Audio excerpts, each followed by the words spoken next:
This podcast is sponsored by Coolaboola, creators of websites, animation, and digital art.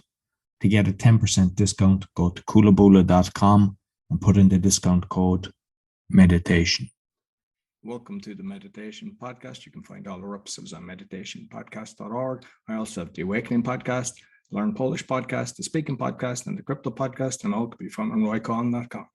Please welcome my guests, SRU and Kasia, and they shall introduce themselves. Welcome, ladies. Hey there. Hello, thank you. Thank you for having us.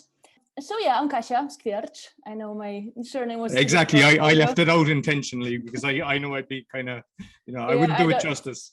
I wanted to help you.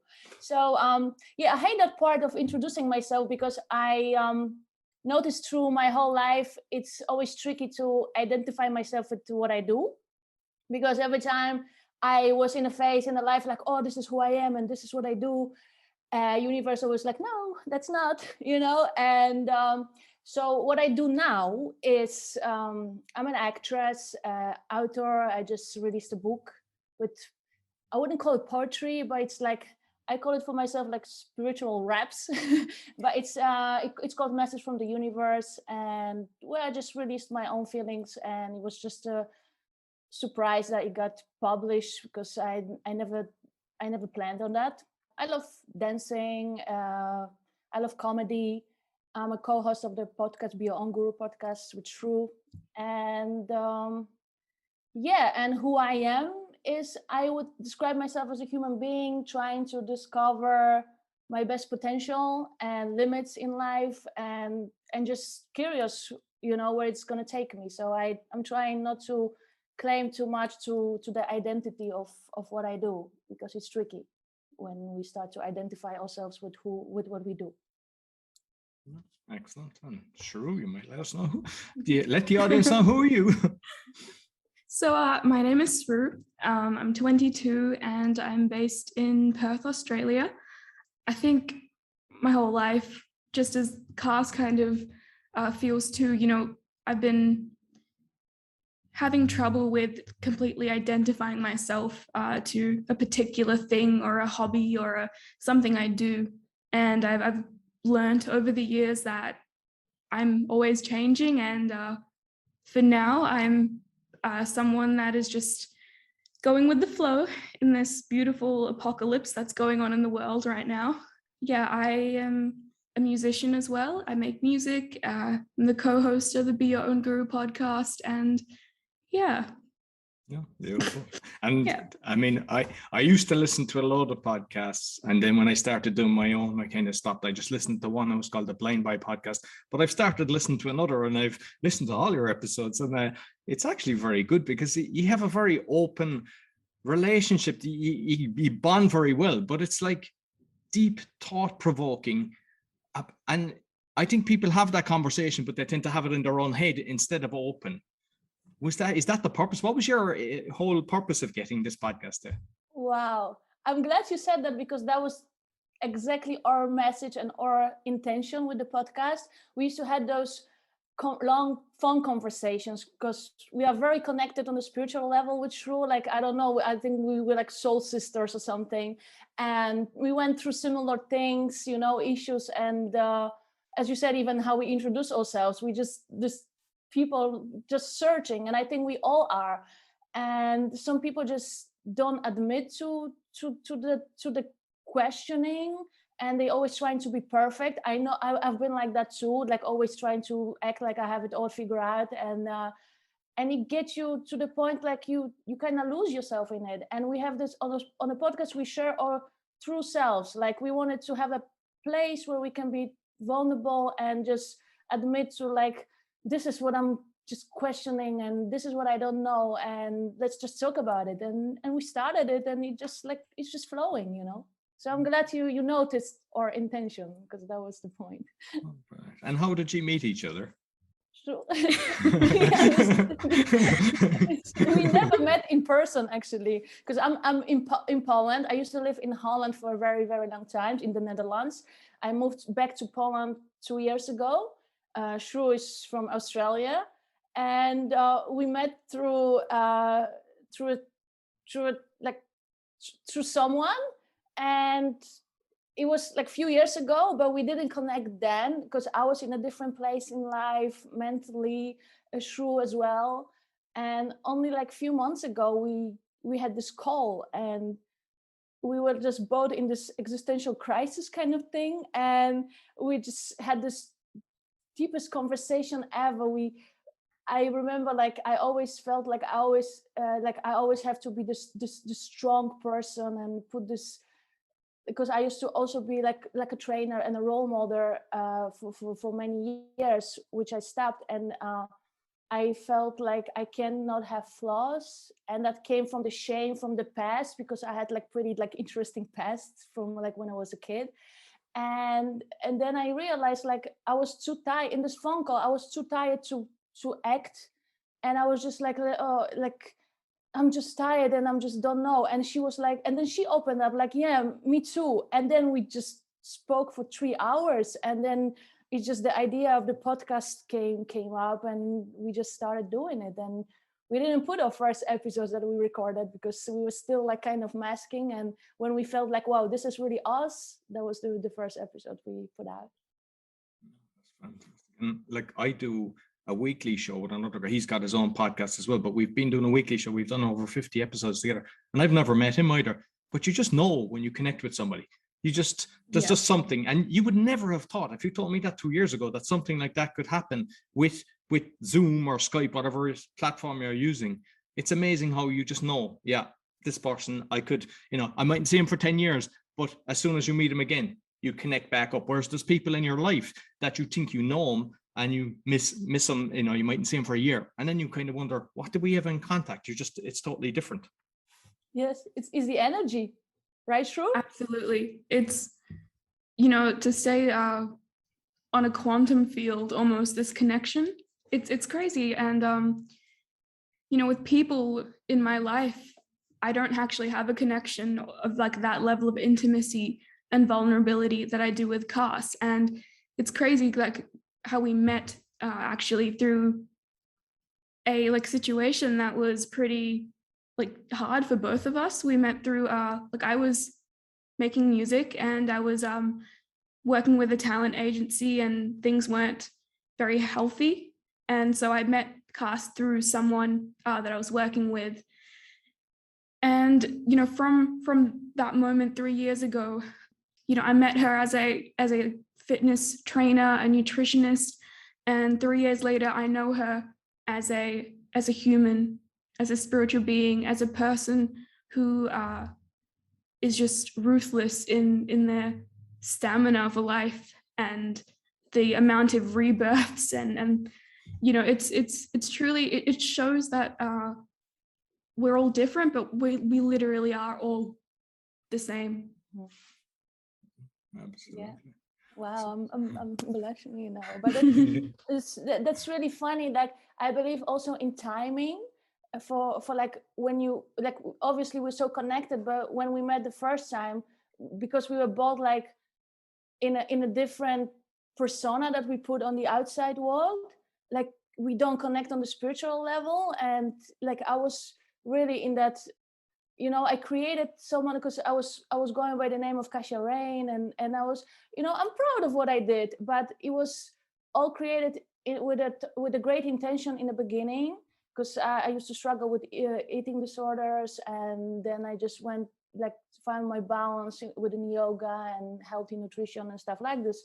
So I thought, like, let me help people with it. But then I got dragged into the fitness industry and the business side of it, and I lost myself in it. And I was operating more from like what people expect me to be instead of what I want to be. And I forgot my own message. And when Shrew met me, I felt like I had to be this person for her, and she's look up to me. So I wouldn't even show my vulnerable side of the fact that I do have insecurities or flaws. Like, it's so exhausting trying so hard to act like you have it all and you're so happy. Like, I'm the best example of something that, like, when they say, like, don't believe everything that's on the outside, that everything that looks so perfect on the outside, that's actually like that, because my Instagram and everything looked then like, wow, this person is so strong and she has it all, but it's not always like that, you know. It's funny that the timing was about like we were supposed to really connect now for the podcast, which means so much to me. Yeah. Beautiful. So what's your journey into, like, say both of you know, for meditation and yoga? How did you get, maybe SRU, you might tell us how you started. Sure.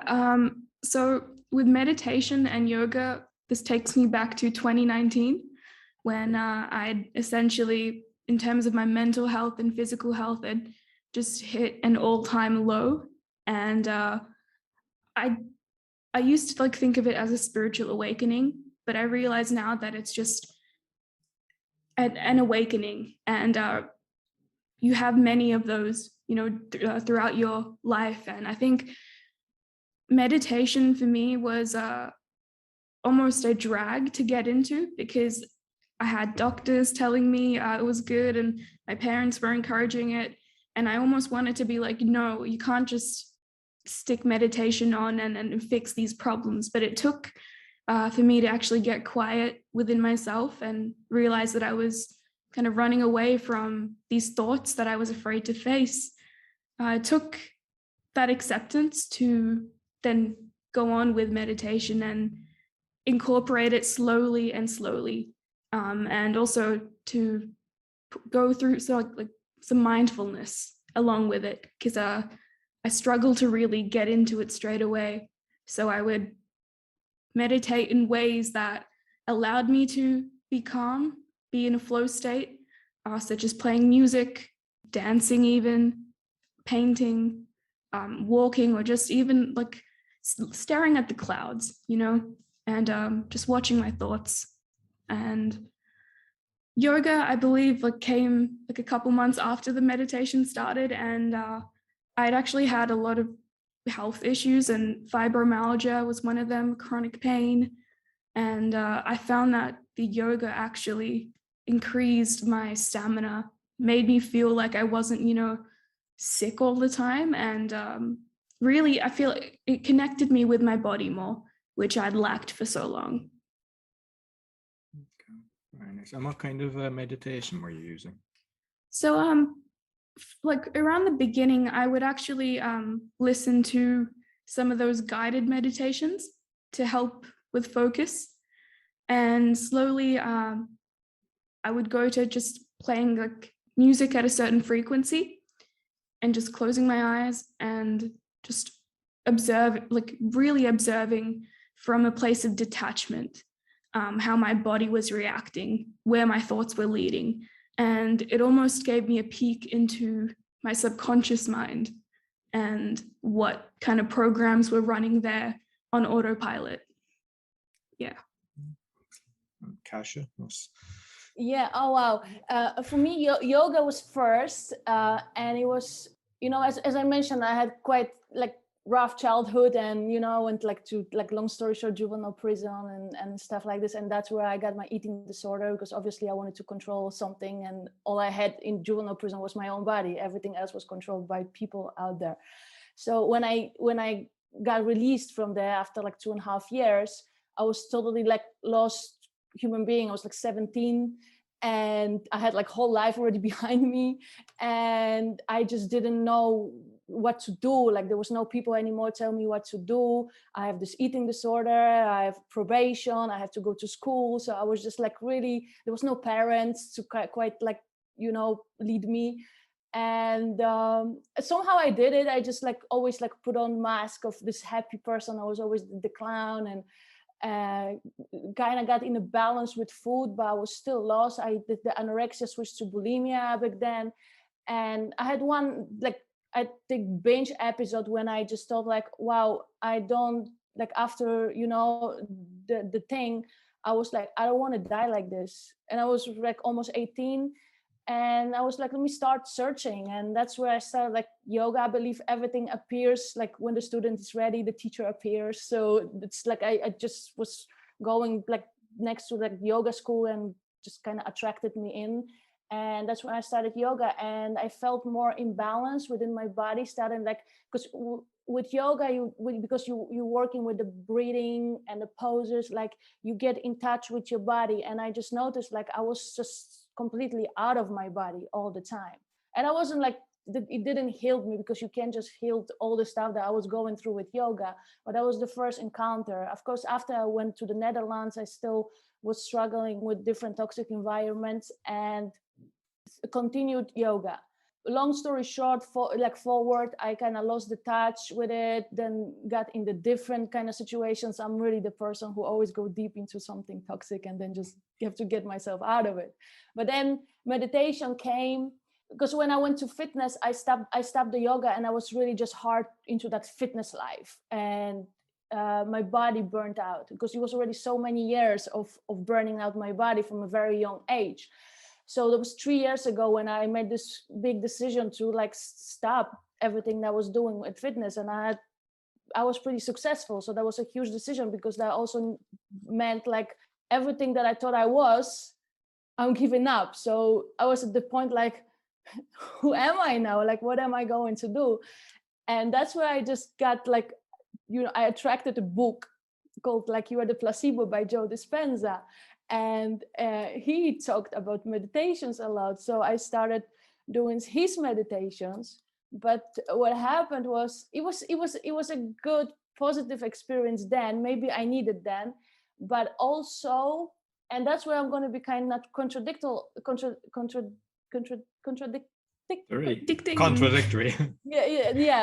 Controversial. That's what was the word. I have this thing, like I'm losing words sometimes about meditation, because the author that I mentioned is like, only recently I figured out like it wasn't healthy to go as deep as I went. Maybe I needed it. I don't understand life. I don't know. Maybe sometimes you have to go to something so deep to lose yourself, to find yourself again.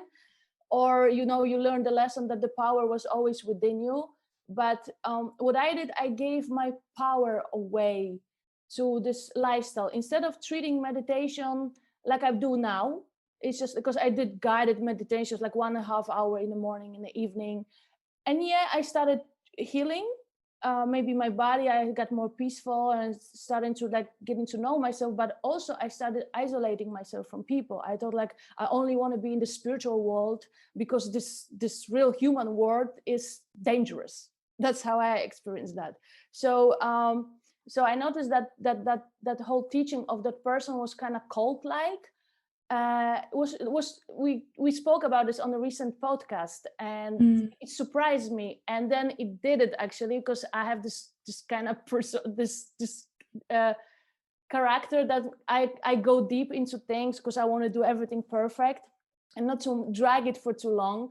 I realized after doing so long the guided meditations that actually meditation is more as when I go dancing, where I put some nice music on and close my eyes and focus on my breathing. I treat it now as a tool, as same as I take my vitamin C every day to feel better. It's the meditation, and that helps you to stay also in this world, in the material human world, and stay in balance, because the spiritual world can be tricky if you go too deep into it. And in now meditations, it's projected as something like the trend, and everybody's speaking about it, and it is great because it's an amazing tool to get to know yourself. But if you go too deep into it, and if you put all your hopes in the meditation to heal you and do the work for you, you're going to lose yourself, because then it's going to become like, if I don't meditate, I'm going to feel bad. Something bad's going to happen to me. It becomes toxic, so it is tricky. It's important to treat it as same as you treat your workout, your healthy diet, or I don't like the word diet, but just healthy lifestyle. And remember that sometimes meditation is not just sitting quiet, but it could be a great feeling when you do when you're in a flow state, when you do something you love and you just really present within conversation with someone. So my thoughts on meditation changed throughout the last even few months, that I treated more lightly, and I got much more freedom, and I stopped isolating myself from people and living in that spiritual world. Like I always felt like yeah, we are spiritual beings living the human experience. But yeah, it's not the human beings living their spiritual experience. Like, if you try to be here on this world, on this earth, and already look for the thing out there and to be the spirit, you forget the experience, the human experience. And the balance is the hardest thing in life with everything. But yeah, I always talk a lot, I know. It's interesting. Yeah, It's like, what is he talking about? I'm just, my if you see what was going on in my head, and I'm trying to put it in words.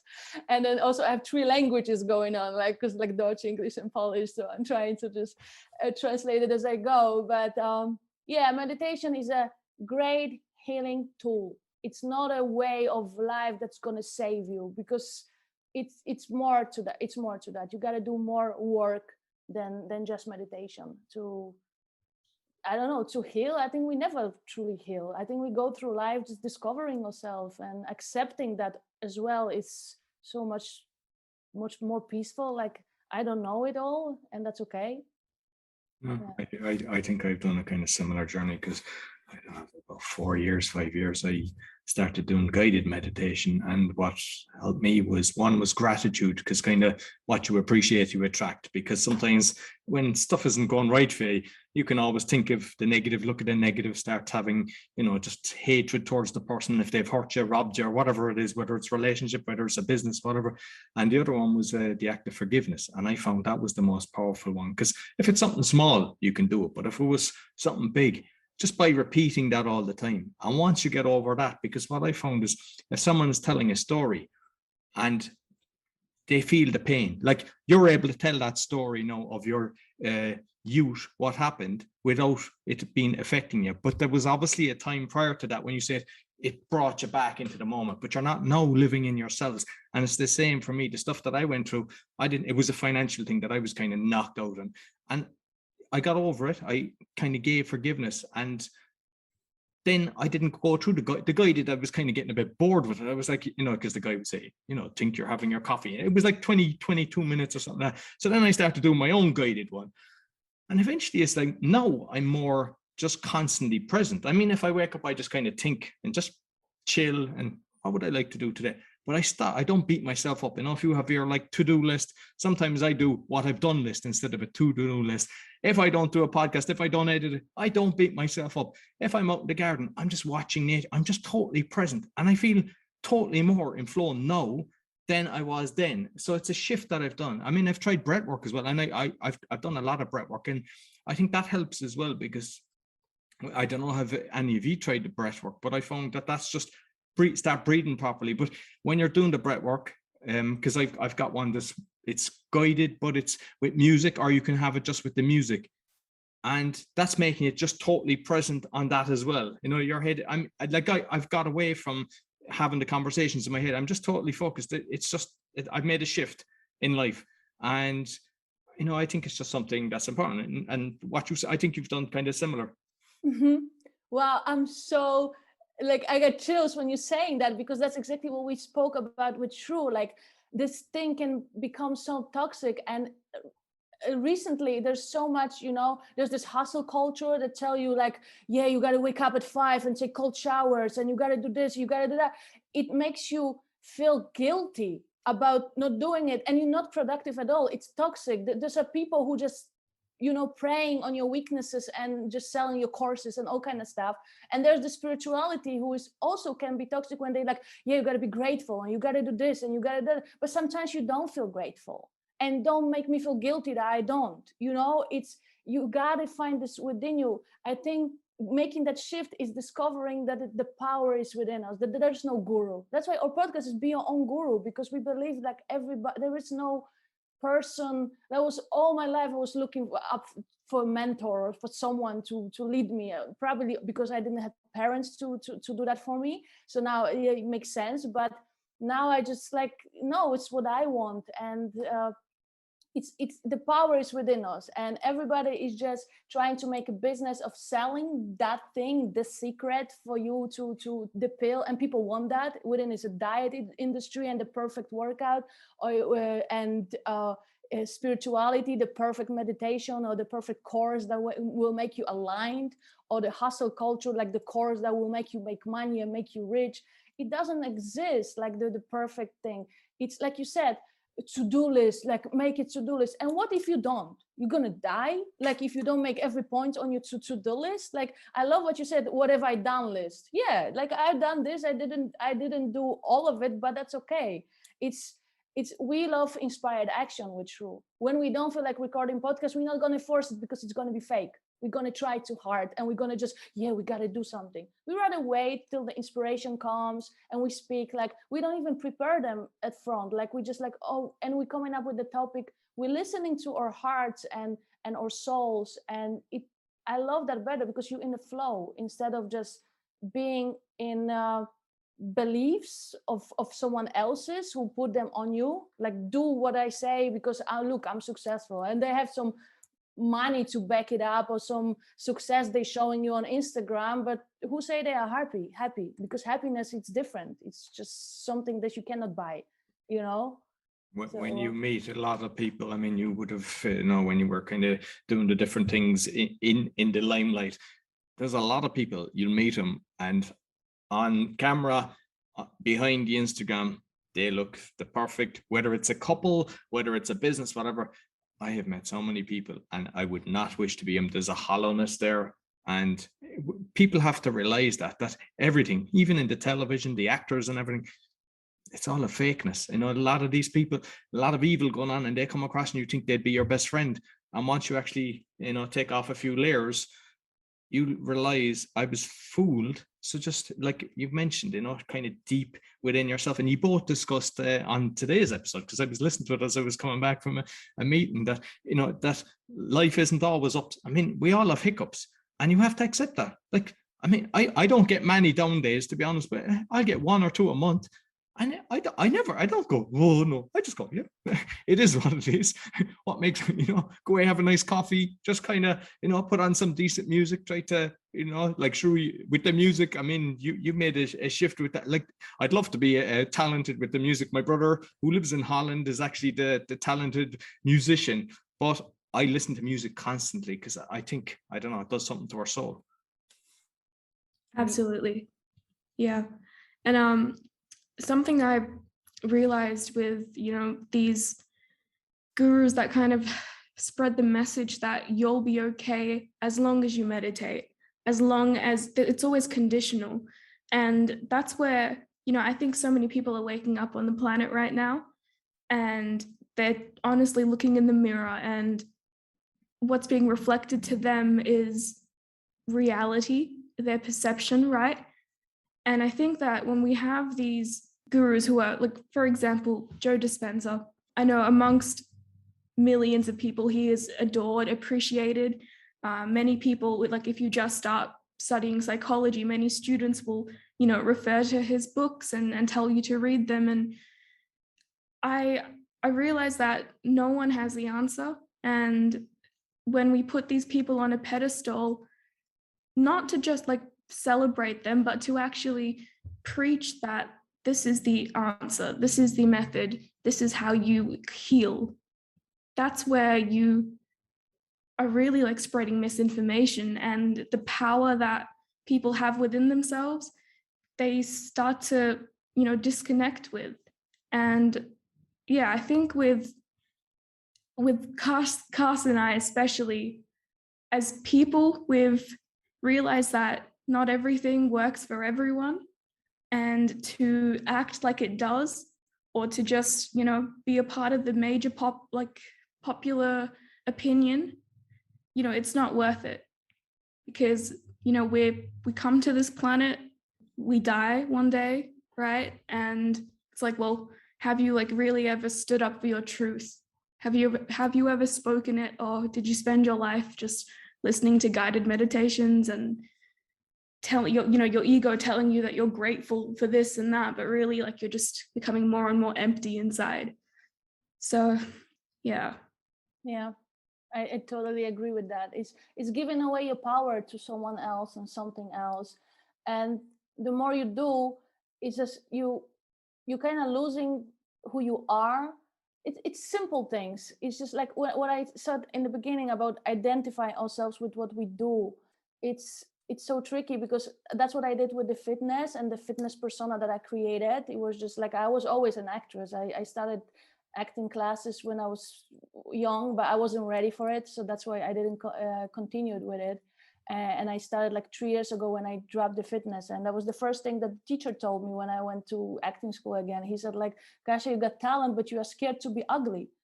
And I was just like, what he's talking about, you know, like scared to be ugly. But it was true. And it was very confronting, you know, like I still had like the long lashes and everything. I was scared to show myself. And people, when I tell people I found myself in acting, they said like, how? Pretending to be someone else. But that's not what acting is. Acting is, it's becoming the person, and to become the character you're playing, you have to understand them. And to understand them and their emotion, you have to understand yourself. And you have to be private publicly. So you have to dare to show you're ugly. That's why actors, good actors, make us feel something within ourselves. We don't go to movies to watch actors. We go to watch ourselves. And when they're good at what they do, they're showing us something that we forgot, the pain, you know, the happiness. Comedy shows you, like, why comedians are so free. They speak in stuff like stand-up comedians. They're telling things that people are scared to say, you know? They speaking like what people think, and they saying it, you know? And it's, you know, because it's comedy, it's allowed, it's okay to say it. But that's really true. People just forgot that it's okay sometimes to just voice your opinion. Like a little thing, like when I was in fitness, I stopped pole dancing, which I started like years ago, and I used to teach pole dancing. And because it had such a stigma to it, like pole dancing, you know, I was scared, like, oh, I'm this role model and I'm training models and I'm this serious trainer, like I'm not allowed to be pole dancing. And I stopped. And it was such a mistake because it was a part of me. It was what I loved. It made me also love my body back then when I was healing from eating disorders, because I think it's the most healing thing for women to move sensually. I used to teach that. And because it has such a stigma, like, oh, they trashy or whatever, women just don't dare to do it. But it's so beautiful to see, to come to those classes and see women just come for themselves in heels and just dress sexy, not for some guy, but just for themselves, to be with other girls and dance and move and touch their body. It's, you know I'm going from topic to topic, but it's just like what I mean is just embrace every part of yourselves. That's why now I have this new Instagram. I deactivated the other one, and it's just like I put everything on there. I don't build a brand, I don't build nothing. It's just my thing to express myself, whether it's just like a spiritual quote or like something about my book, which is spiritual, and then I put like pole dance video and heels and then some crazy TikTok. It's just like, because this is all me. I don't identify like this is who I am. I do this and I do that. I enjoy a little bit of that, you know, and that's what I'm also doing for myself, not to claim too hard to one thing. And yeah, I've seen your. I mean, that's why I think I connected with you first. I saw the TikTok and I was like, you do it. Like, I mean, now that you're saying you've done the acting, but it's so good. I mean, we'll have to put your TikTok handle on the show notes, because with different wigs and everything and just the lip syncing, it is brilliant. You would actually think that you were really saying the words. Not, there's very few can do that, but I don't know, Shrew, have you seen her good, TikTok? right? Unbelievable. Like, it is really incredible and funny, you know, like it is extremely funny. You do very funny ones. So, you know, things like that.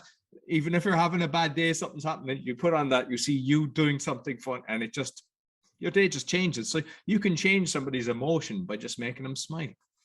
And that's what I love. I stopped trying to be some savior for the world, but just like, I believe now doing what you love will automatically make other people happy. Don't try to go out there, preach and do lectures and stuff like this. There's you know, nobody will be God, and everybody trying to be God with those, like I said, with those gurus and stuff like this. And I always had this need to kind of help people, but now I feel like helping myself and being myself help people more. That's why I love comedy. I love stuff. That's why I choose those funny TikToks, because like as Kasia Rain, I didn't feel like I was allowed to do this kind of, you know, goofy stuff or something. So I'm just like, this is just me doing whatever I want, and it's just fun. When I enjoy it, I know other people will enjoy it, and that's now I'm just preparing myself. I want to try stand up, but I just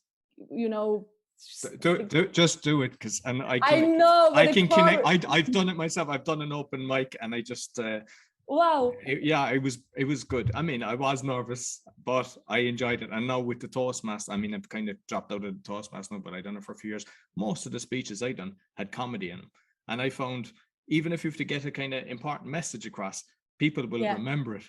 So I will connect you with a guy that's, I think he's either in Krakow or Wrocław, but he does open mics around Poland. He does them in Warsaw and different places. And then there's no excuse. You can't say, I want to do it. Let's do it. And I'll make sure I'll go up there. I'll put on a live stream so SRU can see it as well. Yes, please. Yes, please. Yeah, SRU is like my biggest fan and encourager of that. It's just like, and I love her. And I just love her music. Like you said, like I wish I could sing. And I think music is the biggest gift from God. And I don't believe in God as a person who sits in heaven and punishes us for things. I think God is just a higher power where we all come from, and it's just like there's more God in a forest than in church. That's my. No, I like your episode on that, because at a very early age I left going to church because I just saw that. I mean, the abuse that goes on, and just the evil, like, they're not nice people. Not all, obviously there's a lot of genuine, really nice priests and whatever, but with nuns and priests, I saw a lot of evilness. You can even feel it from them. And, you're kind of conditioned into, like, we were made pray every morning in the school. And there was one guy, I don't know what religion he was, but he was kicked out of the class. I mean, to do things like that is unbelievable. Yeah. And be a good person. Yeah. Like my thoughts now, because like nobody knows really. But my thoughts is we are living on heaven and hell. And it's you decide what to get it. That's how I feel it is, because I look at nature, I look at the trees, I read books about the trees and how they communicate, and like look at old stuff that happened before. There was like massive trees with silicon or something that used to be an energy source, and they were all cut down by the bad boys. I look at that and I go, it's basically, we're like Star Wars on Earth at the moment, between the dark side and the white. And it's a case of don't let the fear scare you, because some people, they go down the rabbit hole and they become terrified, and they just kind of share the negativity. Whereas I try to do it in a kind of humorous way. When I'm doing a show, one of my shows, The Awakening, is exposing the corruption. But what we do is we just laugh and joke about it. And we're getting great feedback from people like it. If you look at the people kind of sharing the most information, the comedian JP Sears, I mean, he's got millions of followers, but he's doing it in such a fun way that when you watch it, you understand what's going on, but you come away from it kind of uplifted, instead of a lot of the information that people are, like say Alex Jones or something like that. I mean, all they're doing is they're never giving solutions. They're just kind of ramming down negativity. Talking about what's wrong. Yeah, and what good is that to us? Like, yeah, it's wrong. Okay, what's the solution? We all know what's wrong. Yeah, I think if there is a God, he would be a comedian. He's just like someone with humor. How do you know God is a man? Maybe it's a woman. Yeah, that's exactly. It's an energy. It's not even a person. It's us. It's in us. It's in the trees and everything. And of course, there's a point of view. But like you said, that I don't feel it with church and stuff like this. It's also, it's conditional. Like you will be praised if you are good. But what's good? According to my rules, you have to be good. You have to be this good person. We have this episode on good person syndrome. We all carry in us from childhood. Like, you're going to be punished if you don't do this and if you do that. I don't like it. I just feel like we all should feel free. We all know what the universal wrong is. Like we know what the wrong things to do is, and we should just live according to with ourselves, and not do someone else harm, and then we'll be okay. But there's no punishment for stuff, and it's no one sitting there. Like my belief is all the religions were made up, and now if you look, they're actually creating a one world religion, and it's going to start in Dubai. It's going to be rolled out around the world, and it's basically Muslim, Catholic, and I think Jewish, or rather maybe it's even more, but no crosses to be shown and everything. And it's like, and they're all on board for this. It's just kind of showing, we tell you what to believe.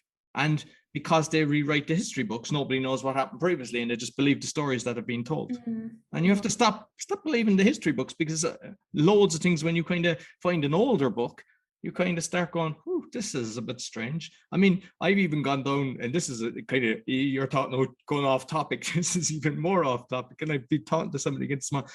A guy reached out to me on my podcast, a flat earther, and he said, "I'd like to come on your show." And if it was 3 years ago or something, I would have said no way. But I was just like, there's so much weird stuff going on. I'm open to it. I want to see how his thought process is. And I wasn't going to do any research. I was basically just going to go, yeah, let's have fun here. And just not to, I would never make fun of somebody in a bad way, but just to enjoy his conversation, see where his head is coming from. And I started looking at a few videos, had him on, listened to the stuff. You know, he has loads of graphics and everything. And since then, I've watched 30, maybe 50 hours of different videos. And I'm now convinced that we've been fed a lie about the earth. And there was a few friends were mocking me, going, "What are they having him?" And then they were making fun of me. But I'm kind of like, I've just put my hands up. That's, you know, even when I was talking to them, I told them how I felt. And I've had astrologers, you know, one of the girls saying, she's come back and she go, "Yeah, you're right." And I'm not telling people go away and start thinking it's flat, but there's a fake flat earth society, and then there's a genuine one. And they're showing it. And there was maps done. There was maps from Japan and everything. It's just like, just look at everything and do your own research. Don't be kind of conditioned. Whether that's right or wrong, nobody has circumnavigated north to south either, because the way to describe how this flat earth is like looking at a plate. And the South Pole is ice all around. So we're like in a lake, and in the North Pole. And if you look at some of the videos, it looks like we're not allowed to go to a lot of these places. The military is based all around it. And I'm wondering what's there that they're not allowing us to see these things, because we're ruled by the evil ones. Yeah. You know, with something I've realized is there's so much beauty in keeping an open mind and, you know, being open to everything, but not attached to anything, or attached to attaching your identity to a belief of knowing that this is how it is. And interestingly enough, you know, I had my phases of like atheism and then nihilism and just so many, Hinduism even at one point in my life. Something I've realized is that, you know, the whole concept of reincarnation, for example, you know, we kind of live our lives now like knowing that, you know, in the spiritual community, reincarnation is quite believed in. And if you say, okay, past lives have happened, then I've died before. And if I've died before and there's this narrative of like heaven and hell, maybe I'm already in hell. Maybe I'm already in a place where I'm now like working out like my own karma. I'm working out my own, essentially like I now see heaven and hell, right, as a spectrum of consciousness. And I think that's all it is. It's just a projection. And looking at it that way has actually taken so much pressure off of me, I feel, you know, to perform as a human, to have it all figured out, to constantly feed this like seeking that I have for knowledge or to understand why certain things are the way they are. You know, just even the fact that if I tell myself, okay, like hypothetically even, this is hell, like I'm in hell, it's like, okay, like how it can't go any worse than that, right? Like there's no other place like hell 2.0.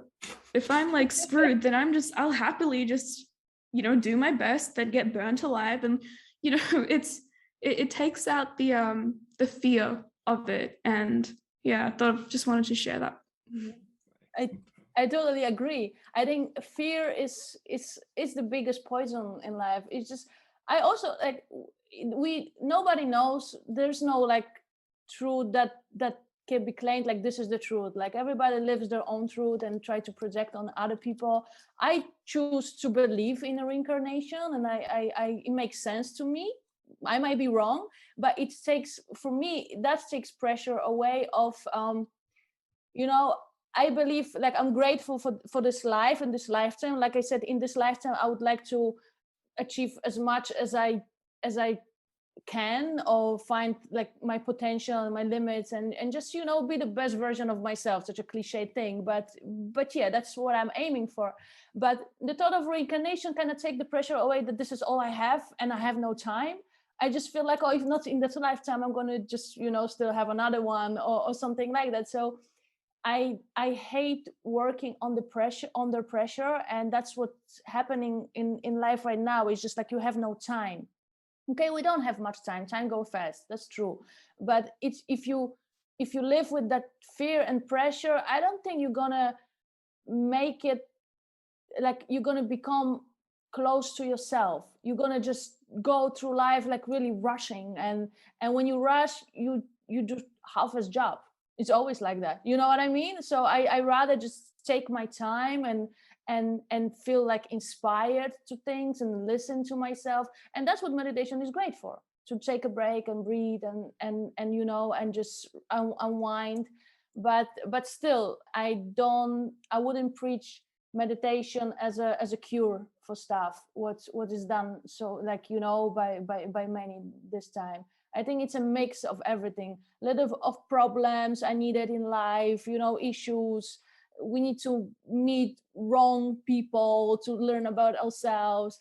I think life is beautiful. I think, like, you know, what I hate about like moments when you feel sad and down, you feel like, oh my God, and only like after you learn the lesson and you just like, oh, it could have been just like easier and faster. But sometimes I actually miss moments when I was really sad and like those down moments, because it's like the most teachable. So I don't put labels now on what's wrong and what's right. It's just like, I'm trying. I'm still a human being. Sometimes I'm fighting it. It's not like I have it all figured out. No, not at all. Far from. But I'm trying to accept. And I think acceptance of the wrong or the good, it make it easier. It make it more peaceful, and accepting of me and whatever shortcomings I might have, or difficulties. I don't know. It makes me feel like there is. Shrew said it so beautiful. Like, there is no monster out to get us, and it really touched me when she said this, because we all live from the childhood on already. Like, there's some monster out to get us, and we were speaking about like Eminem and Rihanna had this song, like, you know, I'm friends with the monster, and we started listening to lyrics of Eminem, and for me, he's such a genius. Oh, I'm so inspired by him. Like, if you listen to the lyrics, like, become friend with the monster, you know what I mean? It's just like, it's your friend. It's your fears. Listen to your fears, what you're scared of, and then they will maybe like go quiet and be like, okay, you know, we are here. Fear is here to protect us. So we have to just let the fear know, like, okay, it's okay. Nobody's out to get us. I know you're trying to protect me, but it's okay. Let's go. Let's do it, and take the risks or whatever. Other way, we won't do things. And I see this from my own experience. Like, I was always waiting to be ready to do something, and just like, I will never be ready. I just have to, you know, go with this knot in my stomach, like just with the fear, like you said, for the stand-up, you just have to go. Also with the risk, like, you might suck, you might get so nervous, you get brain freeze, you say something stupid, and you're gonna be laughed at, and what? But did you die? No, you know, you just like, I think the achievement of doing it makes it well. Just I will like that, but then not forcing. Also, it's a balance.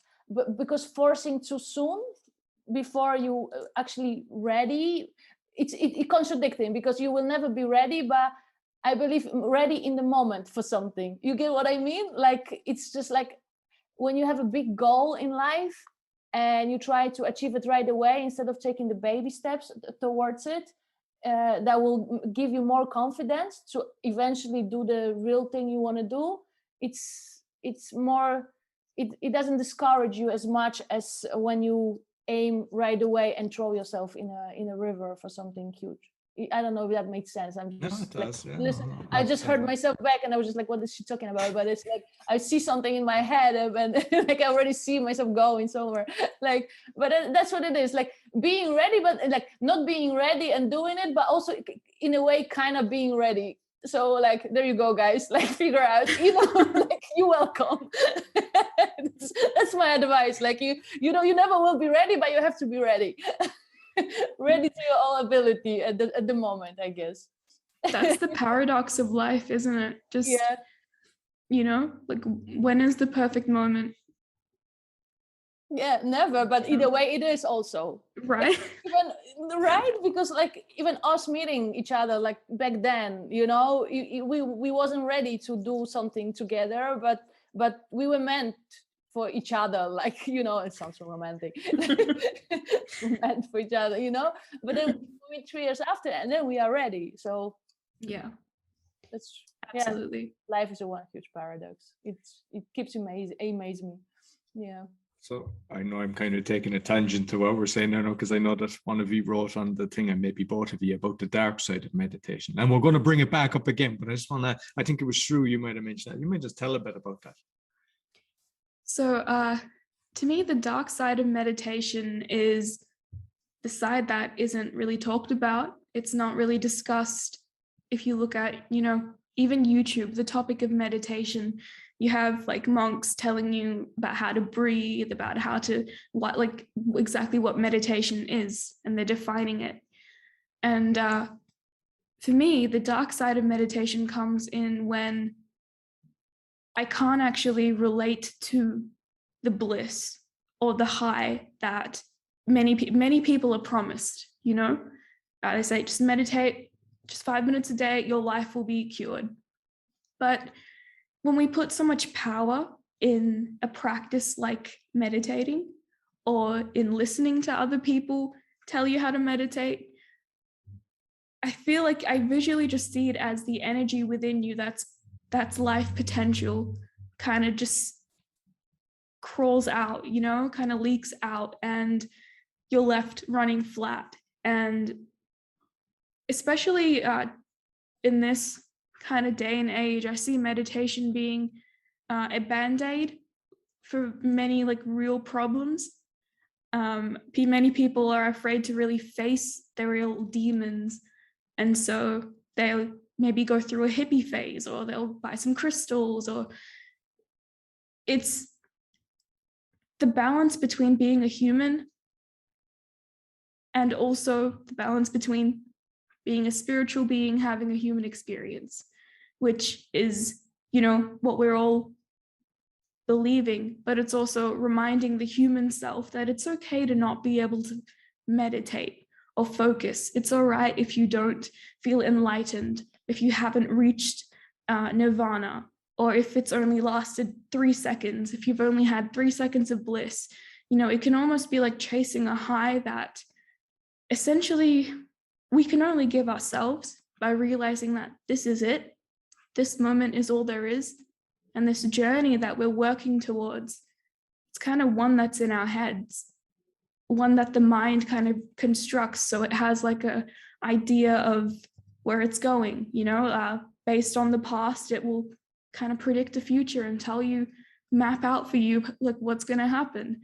And I think that the filter that we look through, the lens we look through, is really distorted in that way, where there's so much more potential, there's so much more beauty, there's so much more expansion in truly bringing that attention back to yourself and back to the very things you're running from, the very like demons in your closet that, you know, you need to clean out. And with meditation, to really sum up the dark side, I think it's when it's used as a form of escapism, really, just like any other drug, substance, behavior. Yeah. Mm-hmm. You mentioned reincarnation, and I think for somebody that's in your early 20s, you were definitely here before, because you know you speak such wisdom for a young. Right? I always say it, like because there is a big age difference between me and Shu, and I sometimes can't believe that she's 22. Like, I wish I had that mind at 22, you know. So I always tell her, like, wow, girl, like you channeling some spirits, like really just she has so much wisdom. Yeah, that's amazing. And the only spirits I was channeling at that age was Jack Daniels. So and those something about it. Oh, maybe 22 I was already done, but like when I started channeling my evil stuff like very early, like since 12 I was already like on the streets. But at least I was quickly done, you know, like when I was 18 it was already like everything behind me. But it was also a journey. But yeah, I agree with that, with the dark side of the meditation. And to add to that, I feel it can make you feel bad about yourself. And what I mean is, in a way, like when you have those perfect gurus, you know, telling like, yeah, in a meditation you reach this ecstasy and the state of alignment and there's no thoughts, and then someone just goes and try it and they sit there with a head full of thoughts and they can't quiet, then they feel like, oh, I must suck, I'm a horrible, like I'm just like I'm not as perfect in those people, so I'm broken. People feel like I'm broken, it doesn't work for me, and they started feeling bad about themselves, like there's something wrong with them. And it's not, you know, sometimes it's just like observing even your thoughts. There is no such a thing like no thoughts.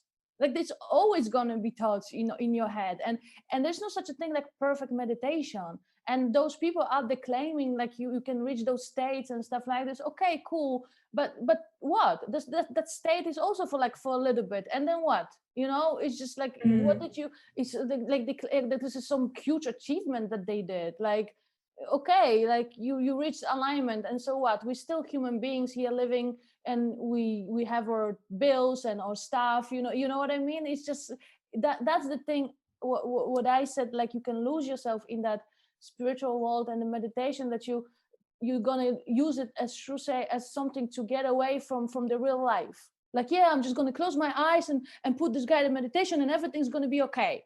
And then you just wake up from it like, oh, did I manifest already everything? Did my money come? Did my car come? It's just, you know, it doesn't work. That's why I hate the movie Secret or the book Secret, because I think it's so misleading. I believe in law of attraction and like that we manifest things with our thoughts and stuff like that, but it's not some magical thing, you know, when they show us like, yeah, just think about Ferrari, and within 2 weeks, like they show like Ferrari appearing in your living room. Like it's just like, and then you have people thinking that it's really like that, you know, and it stops them from taking any action in life. It's just like, oh, I just have to think things like, yeah, okay, you have to have goals and things you want, but then sometimes something has to be done, you know. How universe work, I believe, is just put you on a path towards maybe like right people or right places, but you still have to do something. And that's the thing, the meditation, I think some people used to escape, and that's what I see with those those movements and those seminars and those retreats. Like people go, and of course they're gonna feel great because they're there for a week and with other people and chanting and singing, but then you're going back to the real life, and the dopamine and adrenaline, everything is gone, and you're gonna feel depressed, you know. And then you're gonna try like, and then you're gonna feel like without the meditation you can't feel happy, and you're gonna be like, oh my god, tomorrow I gotta wake up early, and if I don't do my meditation, my day is gonna be like, you know, ruined and whatever. I think it becomes a prison then, like the spiritual prison. Same like with diets, you can be in a food prison when it's conditional, you know. I'm only gonna feel good if I eat certain way. I don't believe in those things anymore. Still, meditation is a tool, and it can be done differently. Look for what you love. You also sometimes don't know you're meditating when you, like I said, in a flow state. Dancers, like singers, you know, when they're performing, that's true alignment. When you really just performing and you make other people feel something. Within acting, when you hit, like when you reach, like when you manage to feel it and forget that you like who you are, and you just become the character in the moment, really in that thing. It's just, that's what you feel. That's when you get out of the scene, you just like, oh, it just happened. And I believe that that's more aligning than sitting there and forcing something because someone told you like this is going to heal you. And that's the dark side of the meditation, understanding it wrong and treating it as a cure for something. Like it's a tool. I just want to like add to that. I noticed that, you know, there's also separation that comes with the dark side of meditation. There's a lot of that spiritual ego, and, you know, you see people that will only associate with people who meditate, or only connect, or only feel like they can connect with others who have the same practices and beliefs, which goes against the whole like message of spirituality, of oneness. you know? And when it's used as something to kind of stroke the ego, say like, oh, I meditate 45 minutes, and then someone's like, no, I meditate like 1 hour, or I go to all these retreats and I have all these books, and it can be like another face of the spiritual ego, really. Yeah. Right? Like those people who just like, you know, start feeling better above everybody else, and they don't want to surround themselves with the normal human beings, and they just like, they feel like they discovered some secret to life. It's still ego. Like, you're not spiritual, because being truly spiritual is accepting everybody and know that we are all connected, and just not judging someone because they not live the same as you and they don't do meditation, or the competing thing, like, oh, I do 40 minutes, oh, I do 1 hour, I do 1.5 hours, you know. It's just like, so what? Like it's just it becomes, I love the word spiritual ego. Yeah. And I've been there as well myself. Like I had a time when I was like really deep into that Joe Dispenza stuff. I just felt like so disconnected from the real world. Like I just didn't feel good around humans, because I felt like, oh, and I just like got shut down into like, oh, I do another meditation, you know. And it's just like in that hour you're sitting, you feel some vibrations and stuff like this. But it's running away. It's almost the same like taking drugs or something to fill a void, you know. I think facing stuff, it may be harder and more difficult, like, you know, facing your demons or whatever you have to deal with, than just running away into things. Meditation's not gonna do the work that, for example, therapy could do for you for some traumas or whatever. It can only help you as a tool to maybe get more peaceful and quiet, but it's not a cure, and it's now promoted as a thing to be, and I kind of don't agree with it. I think it's a case of stop beating yourself up. It definitely helps you in that kind of sense. And, you know, right? Like there's a lot of gurus out there, and I don't want to name the guy because he's kind of in a circle that I know, but one of the top people out there, you know, was a monk, and then started doing all these quotes. Somebody caught him saying they weren't his quotes, and he got caught out in it. And he's coming across as if he's a really fantastic, nice guy. I think I know who you're talking about. And you see the videos going out, and it's like clickbait. And then he's trying to sell stuff. He's like telling people. So he's touching on the triggers, you know, so it's easy to hit an emotion. So he knows where people are struggling with, throws that out, and then he's selling something. And yeah, I mean, I understand somebody trying to make a living, but there's ways of doing things. And like, I think you find it deep within yourself. Like there's one guy who is a monk, and I actually just liked his speech. He's been a few times at an event I was going to, and he was just saying, like, when you're washing your hands, just be present with it, feel the water, because I definitely step back, because I used to be like that. I used to be, you know, get a million things done and then beat myself up because I didn't get 1,000,001 things done. But, you know, he's just saying, when you're brushing your teeth, feel the bristles. You're just totally present.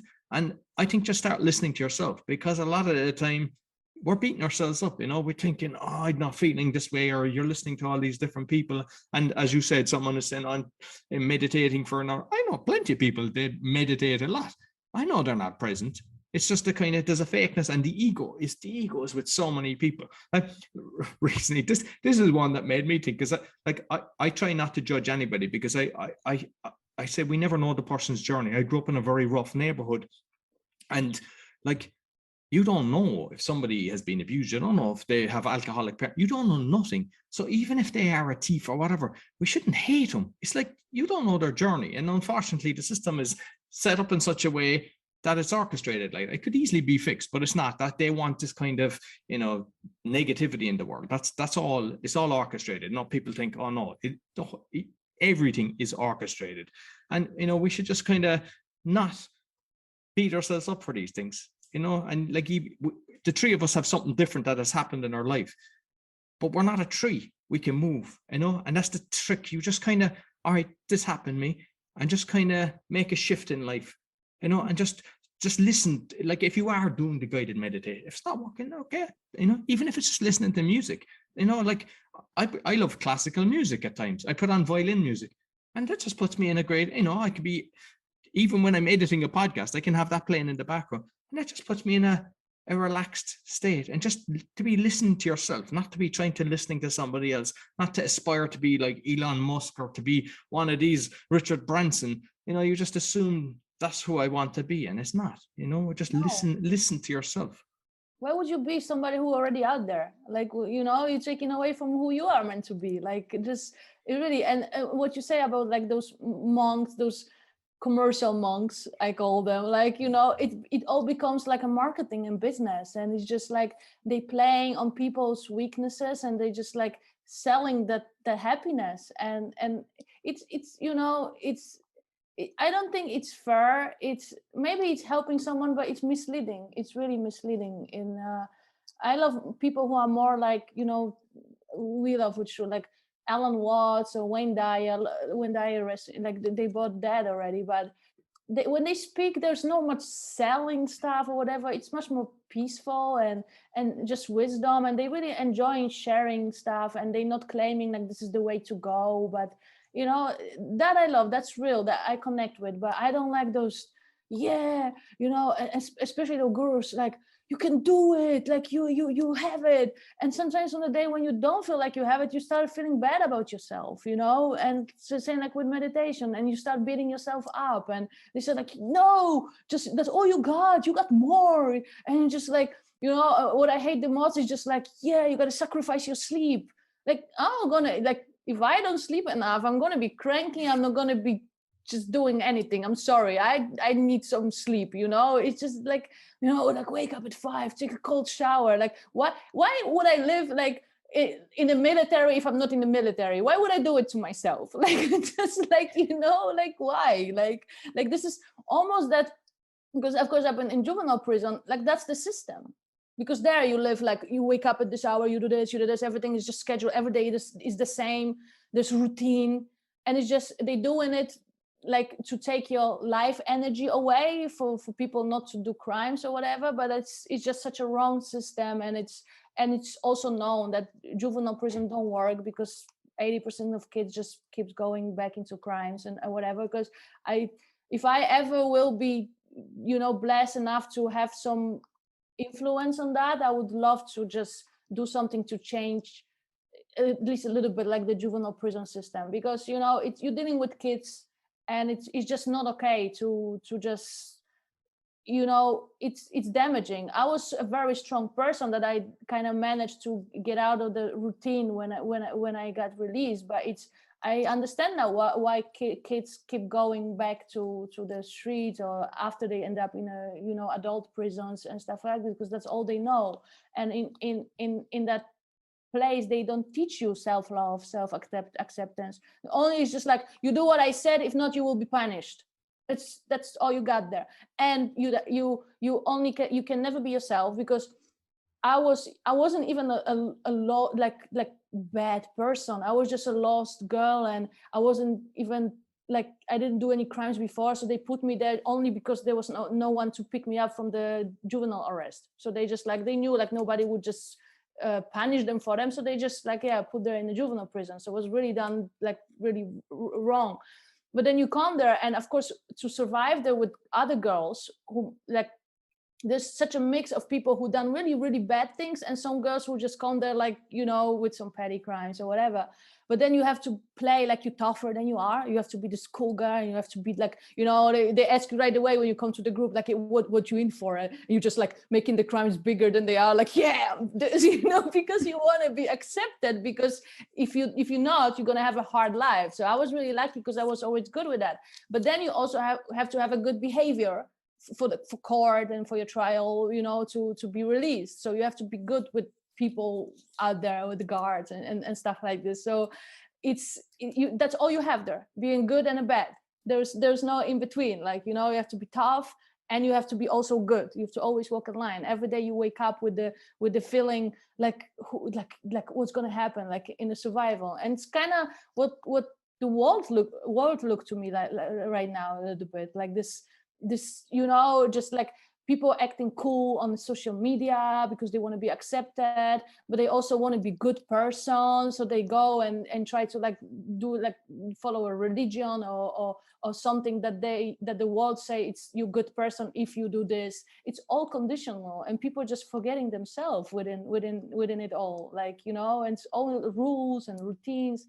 It's good to have a routine and something. You can be just like, waving around, but don't get just stuck, because you missing so much more spontaneity in life.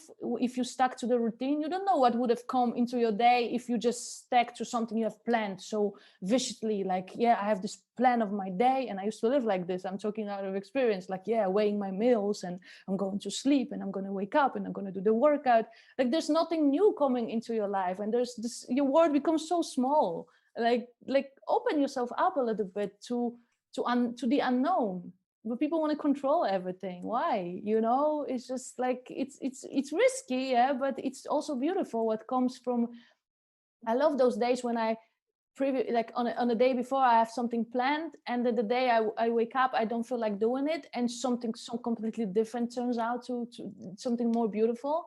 And I know it's universe, it's just like I trust it now. Like, I trust the gut feeling, and also my body. When you really truly don't feel like doing something, maybe it's not the day to do it. And I think it's a case of stop beating ourselves up, because we all do it. We all, and once you can kind of escape from that, life becomes better. And just on the juvenile, because it's something that I've been looking at, like, say, the prison system as well, because like there was parts in America where they were actually given education, and it was like only 5% returned to the prison. And there's another prison where they were actually giving them animals, because they were helping the sheltered animals, so that each person was able to, take care of an animal. So that was like showing compassion and love. And instead of, yeah, as you say, you have to go in there, you have to put on a different face, you have to put on a mask that you're tough, or you will be bullied, you will be, they will take advantage of you. And like, that's an organized system. Like, that can be changed as well. So, if you're making that kind of like your mission and thinking of ways of doing it, I think it's important, because I've seen people, and I know people that have been to prison and everything, and like, if you really take off the layers, it wasn't their fault. Like, people then think, oh, he's robbed the car, he's done this, he's done it. A lot of the time they had not, that they were just surviving. That was their way of survival. And also environment, especially kids, like young teenagers. Why they do crimes? They want to be seen. These are kids who are just like abandoned and whatever, and they just do extreme stuff to be seen. And what, like in my case, like I was looking for myself and for a place to belong, and then I find those friends who were just so cool, and they had like identity of those rebels, and they were all older than me, and I felt like, oh, I want to belong here. I also want to be like that, and you just feel like you have to live up to them almost and prove yourself. And I was never okay with the stuff, but I just felt like at least I have someone there, like, to look up and someone to lead me. I don't know, it's just like, and from one thing goes to the other, and it becomes your environment, and that's what makes you, or environment makes us. And same like being in juvenile prison, it's sometimes you have people who wasn't that bad become even worse in prison because of the surroundings. So it's it's just like, it's something wrong within the system, and that's why it's not working. There should be more compassion and that kind of lessons to, especially, I'm always talking about the teenagers in the juvenile system, because if you see, like, this is even like this incarcerated series on Netflix about girls in juvenile prison, and I watched that, and I just like see so much pain in them that nobody sees, and it's just like, they always think like, oh, they're just like bad teenagers. They're not bad teenagers. They're sad, and they lost, and they're angry. There's not even a way to release their anger, because they're going to be punished, and we have to release our anger.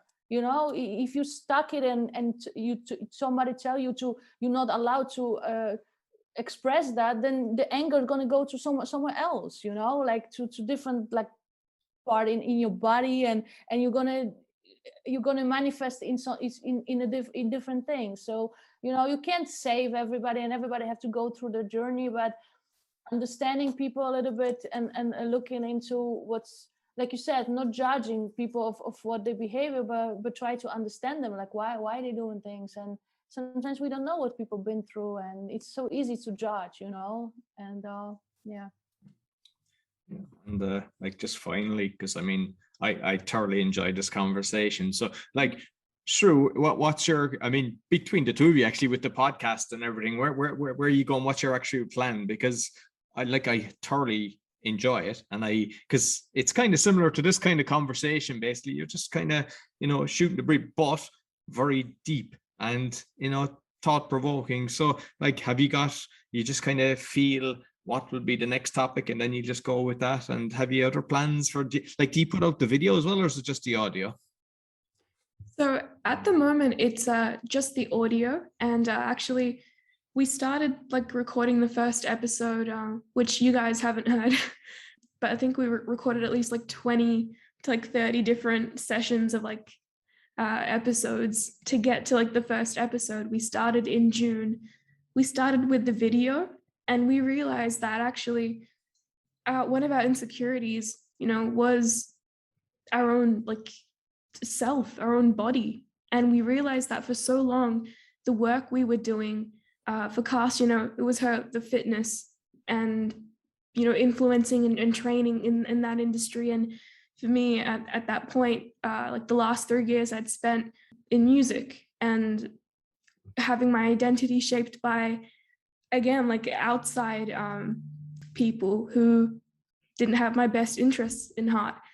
So we realized that we always had this desperate need to be heard, and we just wanted to be seen for not what skin suit we walk around in, but actually for the content of like what's in our heart, what's on our mind, like what do we actually have in common, what do we actually connect with if we take away all the layers of skin, and it was actually very healing, I think, for us to turn the video off and speak, because then we weren't thinking about what do I look like, but we were actually realizing that no, we have something to say.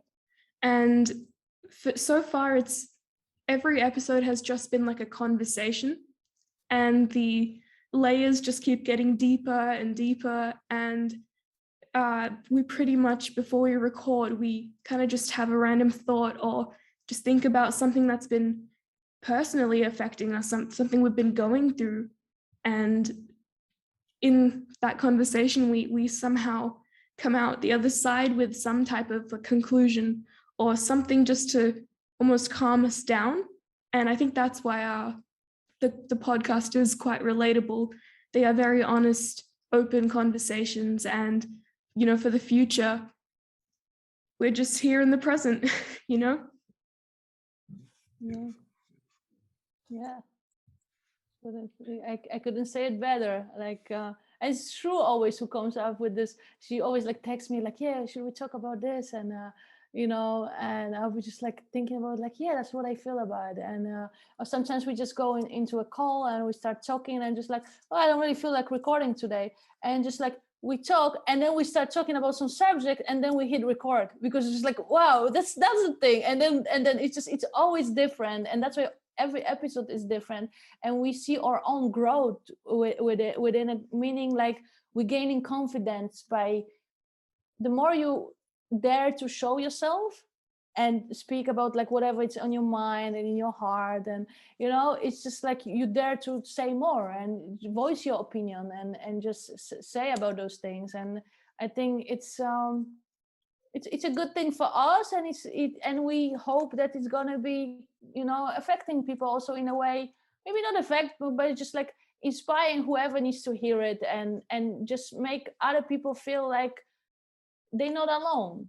Like I realized that after even something like TikTok and seeing like how many people opening up themselves about their mental health issues and stuff like this, I see like, wow, I thought I was alone with all this stuff, but everybody is dealing with something, and the ones who dare to speak up about it heal the world, because it makes us see that we are all connected. And when you're not alone with something, the thing that's bothering you becomes less powerful over you, because only when you feel like only I deal with this and so there's something wrong with me, you're gonna feel like really just disconnected from people. But in a way, we all have those things. We all have our fears and insecurities.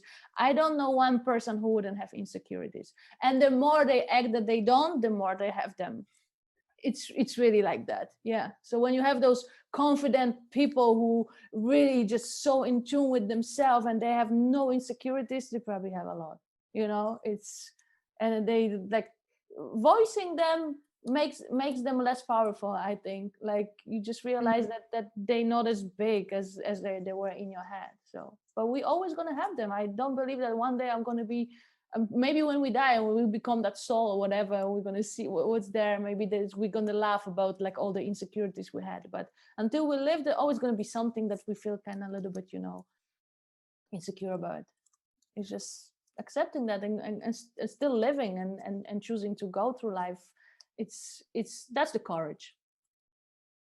Yeah. Absolutely. Listen, ladies, Hell yeah. It's been beautiful speaking to you. So you might let people know how they can get in contact with you. Yeah, I think for now it's the Be Your Own Guru Instagram. We have a podcast on Spotify. Sure, tell people more. She's like, yeah, at the moment on Spotify and Apple Podcasts, it's the Be Your Own Guru podcast. Our Instagram is the Be Your Own Guru podcast. Yes. Yeah, I think I think that's it at the moment. Yeah, but of course our own Instagrams, like mine is just Kasia's and Srujita. Mine is Srujita. Yeah. So, and I have some music on Spotify. Go stream it, y'all. Yeah, check it out because it's amazing. So send me the links and I'll put it on the podcast description as well as the TikTok and all of your links, so I know so that people can get in contact with you. Sure. Yeah, it was really fun talking to you. I really like your energy. Love it. And I hope you can come once to be a guest on our podcast. I would love that. Yeah. Yes. Yeah, no problem at all. Yeah, would love to. Cool. All right. Thank you very much. So yeah, thanks. That's all for the meditation podcast. You can find all our episodes on meditationpodcast.org, and be sure to give us a thumbs up, 5-star rating, and review. It all helps. Until next week, take care. This podcast is sponsored by Kulabula, creators of websites, animation, and digital art. To get a 10% discount, go to kulabula.com and put in the discount code meditation.